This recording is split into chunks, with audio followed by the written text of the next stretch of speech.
High, আমি রূপম। আজকের এই ভিডিওতে আমরা আপকামিং দুটো কাজের ট্রেলার নিয়ে কথা বলবো। একটা 5ই জুলাই আসবে ওটিটিতে এবং একটা সিনেমা হলে 19শে জুলাই। তা প্রথমে কথা বলবো আমরা বিজয়ের ট্রেলার নিয়ে, যেটা আপকামিং হইচইয়ের কাজ। তো এখানে যে গল্পটা দেখানো হচ্ছে সেটা হচ্ছে একজন মায়ের লড়াইয়ের গল্প, এবং যেহেতু স্বস্তিকা মুখার্জি মুখ্য চরিত্রে অভিনয় করছে, আমি কাজটা নিয়ে ভীষণ এক্সাইটেড এবং আমার মনে হয় খুব রেলিভেন্ট টপিক, এবং এরকম টপিকে কাজ করা উচিত। হইচইয়ের লাস্ট কাজটা আমার বেশ ভালো লেগেছে, আর যেটা দেবালা ভট্টাচার্য বানিয়েছিলেন। এবার দেখার এই কাজটা কেমন হয়। সায়ন্তন ঘোষাল তিনি একজন ভালো পরিচালক, বাট তার লাস্ট বেশ কিছু কাজ আমার ভালো লাগেনি। আই হোপ এই কাজটা ভালো হবে।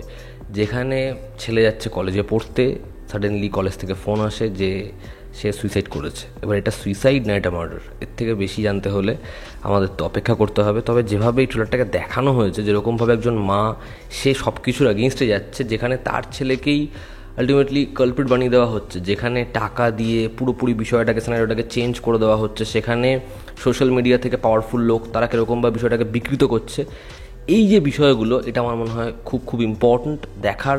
শোটা কেমনভাবে এই বিষয়গুলোর সাথে ডিল করে, এবং যেহেতু কাস্টিং ভালো, এখানে স্বস্তিকা মুখার্জি বলি, এখানে সাহেব বলি, যে ছেলেটি স্বস্তিকা মুখার্জির ছেলের চরিত্রে অর্থাৎ ভিক্টিমের চরিত্রে অভিনয় করছে, তাকে ভালো লাগে। এখানে দেবী রয়েছে অর্থাৎ আরজে দেবী সাহা, তাকে আমার বেশ ভালো লাগে। সে এখানে একজন জার্নালিস্ট যে এই লড়াইটা স্বস্তিকা মুখার্জিকে সাহায্য করছে। তো এর যে পুরোপুরি ন্যারেটিভটা যতটা রিভিল করা হয়েছে সেটা ভীষণ ইন্ট্রিকিং, সেটা ভালো লাগছে। তো দেখার এই শোটা কেমন হয়, আমার ট্রেলারটা বেশ বেশ ভালো লেগেছে। এবং এরকম একটা টপিক নিয়ে আমার মনে হয় কাজ হওয়া দরকার। আমরা কবে দেখেছিলাম হচ্ছে টেবিল নাম্বার 21, যেটা আমাদেরকে হন্ট করে বেরিয়েছিল। না হলে তো এরকম ধরনের কাজ হয়ই না, কারণ এই জিনিসটা কিন্তু প্রত্যেকটা কলেজে প্রত্যেকটা জায়গায় চলেছে, এবং অনেকে সেটা নিয়ে কথা বলতে মানে ভয় পেয়েছেন সেই সময়, যারা হয়তো পরবর্তী সময় কথা বলেছেন, কিন্তু ফেস তো তারা করেছে। এবার যারা এটা ফেস করে এবং যখন এরকম একটা খবর আসে তখন সেটা হেডলাইনেই মাত্র থাকে, কিন্তু সেটা নিয়ে পরবর্তী সময় আলোচনা হয় না এবং কোনোভাবে এটাকে বন্ধ করা যাচ্ছে না। তো এরকম একটা কাজ যদি সমাজকে সতর্ক করে, তাহলে আমার মনে হয় এর থেকে ভালো কিছু হবে না। তো আমার জন্য ট্রেলারটা বেশ বেশ ভালো একটা ট্রেলার, দেখার কাজটা কেমন হয়। আমরা যদি পরবর্তী ট্রেলার নিয়ে কথা বলি, সেটা হচ্ছে ব্যাড নিউজের ট্রেলার, যেটা একটা হিলারিয়াস ট্রেলার। মানে একটা ট্রেলার দেখে যতটা আমরা সিরিয়াস নোটে থাকি, আরেকটা ট্রেলার ততটাই হাস্যকর। তো এই সিনেমার যে পরিচালক আনন্দ তিওয়ারি, তিনি এর আগে বন্দিশ ব্যান্ডিট বানিয়েছেন। খুব ভালো একজন পরিচালক এবং খুব ভালো একজন অভিনেতা।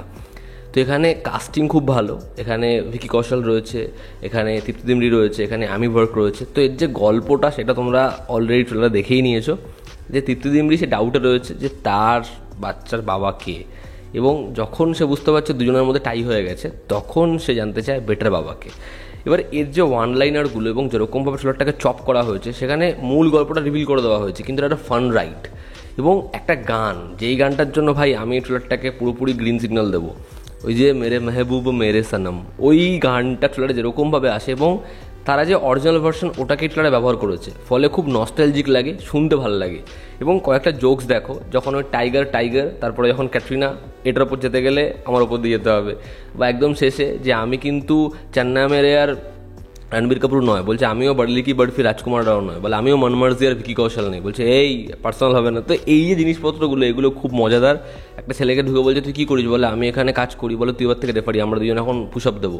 এই যে ছোটো ছোটো পাঞ্চ লাইন এবং যেরকমভাবে ব্যবহার করা হয়েছে সিনের সাথে গেছে, খুব ফাস্ট, খুব শার্প এবং মজা লাগছে, হাসি পাচ্ছে।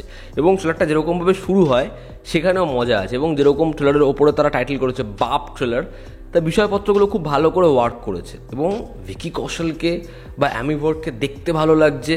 এখানে তৃপ্তি আমরা জানি সে যে ছবিগুলোর থেকে আমার মনে হয় তার লাইমলাইটে আসা উচিত ছিল, সেটা থেকে না আসলেও মানে কালার মতোটা সিনেমা সে করেছে, বাট সে অ্যানিমাল থেকে লাইমলাইটে আসে। যাই হোক, বাট তার একটা হিউজ ফ্যান ফলোয়িং তৈরি হয়ে গেছে, এবং সো কল্ড ভাবি টু সে। তো এবার তার দুজন বর দেখার, কে আসল মানে কে ভালো বর, সেটা তো ছবি দেখলেই জানা যাবে।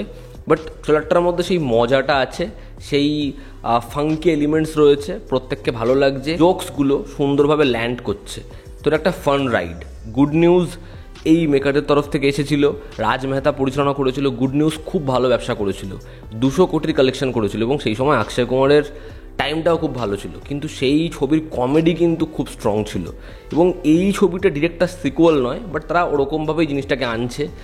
এবার দেখার এই ছবিটার কমেডি কি সেরকম হয়, সেরকমভাবে কমেডি ওয়ার্ক করে, আই হোপ করবে। ছবিটা 19শে জুলাই সিনেমা হলে আসছে, দেখার এই ছবিটা বক্স অফিসে কী করতে পারে। তো এই ছিল আজকের ভিডিও। ভালো লেগে থাকলে লাইক করো, শেয়ার করো, সাবস্ক্রাইব করো, তোমাদের অপিনিয়ন জানিও। জনতা আমাদের পাশে আছে। আবার দেখা হচ্ছে, টেক কেয়ার।